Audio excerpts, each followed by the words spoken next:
Hi everybody, and welcome to this 12-part e-course or resource guide on how to give your child a classical Christian education at home.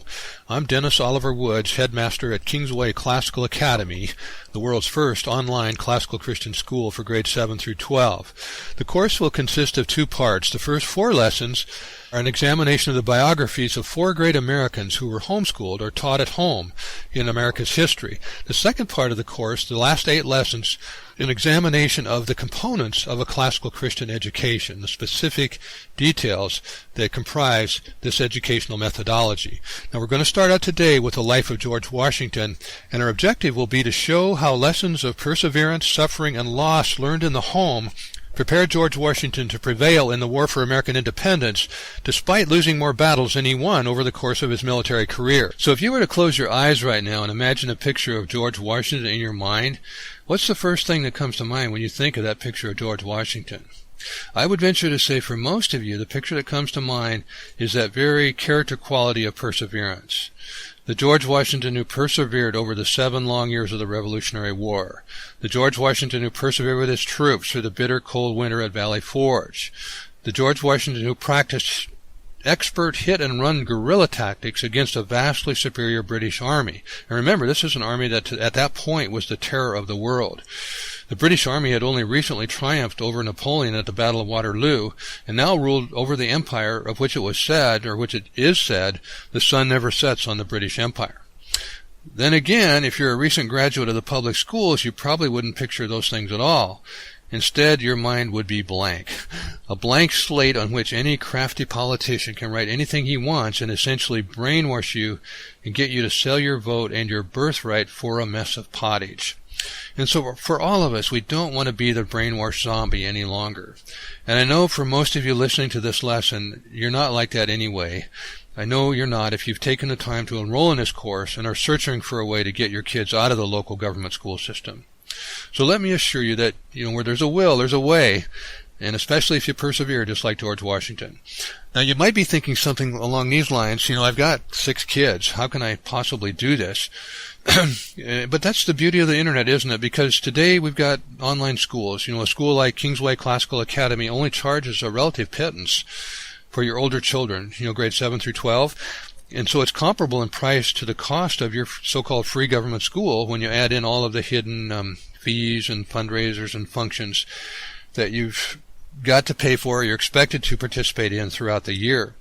So if you're going to be spending that money anyway, why not the best? And we're going to be talking about that in more depth as we proceed throughout this resource guide. Now, for now, though, let's just stop momentarily and consider some of the very bad things that are happening to your children in the public schools.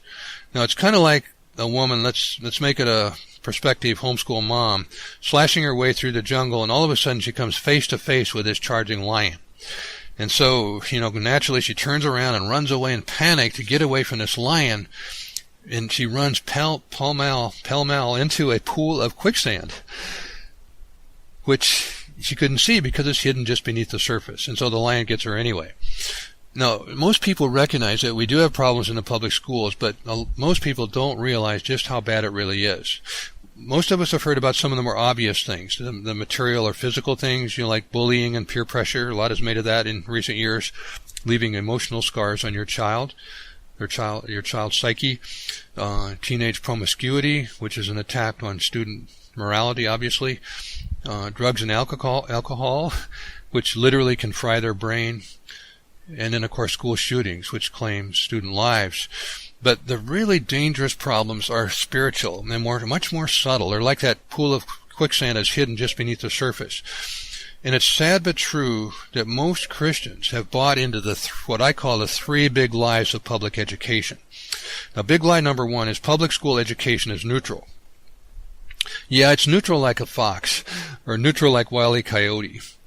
Because how can any school that excludes the knowledge of God, who is the author of all knowledge, be neutral? It's got to be the most biased school in the entire universe. Because even the pagans used to know that there was some kind of a God who demanded their allegiance. And yet in modern America, we don't even recognize that. Big lie number 2 is that public school accreditation ensures that your child is going to get a quality education. And what a joke that is. If accreditation assures anything, it's lack of quality. accreditation stifles all innovation and improvement in education. It forces all the schools or all the institutions that partake in it into the same tight box. It guarantees that education will sink to the lowest common denominator. And to prove that, just look at what happened to the Ivy League schools over the course of 100 years or so. They were originally founded in Massachusetts or in that era to train pastors. And through gradual submission to the pressure of academic respectability, little by little they've declined or devolved to what they are today at the total opposite end of the theological perspective, total apostasy. And that's what happens with accreditation. Big lie number 3, our public school is different. Right. And if you believe that one, I've got some prime real estate I'd like you to look at out in the desert. Now, I know you're coming back in your mind with the idea we have a wonderful Christian teacher for little Johnny in our public school. However, you've overlooked the fact that this fine Christian teacher, and I'm not denying that it's not a fine Christian person, but they've been trained in the government teacher training system to think like a humanist about almost everything except the 4 spiritual laws, the basic gospel.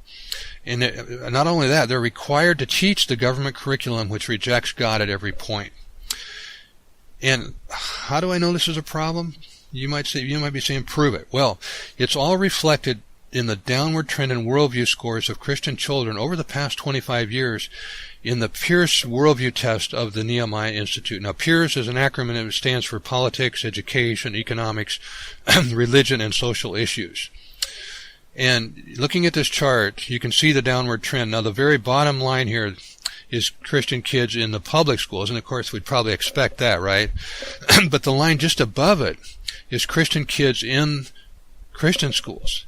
And it's terrifying to see that it's following that same trend, just starting from a higher starting point. The only children that are maintaining a constant level of maturity in terms of worldview training are Christian children that are attending classical Christian schools, also schools that are known as the principal approach, and then isolated pockets of individual homeschoolers or some homeschool groups. Now, the sad thing is that these all comprise only 2% of the total tested. So it is, in fact, a remnant, and that's why this is such a scary picture. Well, take one look at that. You're probably wondering, wow, what happened? How did we ever arrive at this sorry state of affairs? Was it always like this? And actually, it was not. And you might be surprised to learn just how many famous Americans were educated at home by responsible parents around the kitchen table. George Washington, for example. Washington's father had sent his older brothers to school in England, but he died when George was just 11 years old. At that point, George's older brother Lawrence and his wife Anne stepped in as adoptive parents, and they began to homeschool the young George Washington. Like many of our nation's leaders, reading classical literature from antiquity and Latin grammar formed the backbone of this classical education. Now, Washington was more a man of action than of letters, but he learned basic reading, writing, history, geography at the kitchen table. He perfected his handwriting, learned the rules of etiquette by copying from a book which was entitled Rules of Civility and Decent Behavior in Company and Conversation. Now, because of this copy or copies that have survived, some have mistakenly attributed authorship of the book to Washington himself. And in like fashion, others have pointed to references to Christ as Savior copied from this book in Washington's hand as evidence of his Christian faith. And this is a favorite topic of debate among Christians. Was George Washington a born-again Christian or not? And of course, we like to think he was. But we got to be careful as Christians not to romanticize the life of Washington like this. After his death, there were, literally scores of books written by Christian authors, and they all wanted to claim Washington and portray him in their image. They're filled with stories repeated from book to book of Washington's religious life, but most of these cannot be corroborated when you trace them back to their root, and people have tried. Examples are the story of the cherry tree, and Father, I cannot tell a lie, I did it with my little hatchet. Also, Washington's allegedly firing his pistol at a junior officer who interrupted his prayer time, who dared to interrupt his prayer time. And these stories have been repeated endlessly until they assume an aura of legend or just absolute truth. The statue of Cincinnatus, for example, most Christians have assumed that It portrays Washington in the likeness of the Roman general Cincinnatus, who conquered militarily, then voluntarily gave up his sword to resume the mantle of an ordinary citizen. However, it also carries the hidden occult principle, as above, so below, as signified by one hand pointing up, the other hand pointing down. Now, from the time of its founding, there was a strong vein of what is known as Rosicrucianism introduced into Virginia from Great Britain, and it means a rose imposed over the cross. And it's a symbol of secrecy, because the rose is a symbol of secrecy. And Rosicrucians in London employed Christian terminology to disguise their occult or secret beliefs. And this was transported to the colonies, especially Virginia. Now, the Masonic Dictionary defines Rosicrucianism as, quote, a philosophical secret society is said to have been founded in late medieval Germany by Christian Rosencrantz. And although Washington resisted its most radical expressions in the Illuminati and so forth, there's no question that Washington was involved in the mystery religions through his leadership in the Masonic Lodge. This is not a trivial thing, because Freemasonry is the modern expression of ancient Baalism, which, of course, the Bible condemns.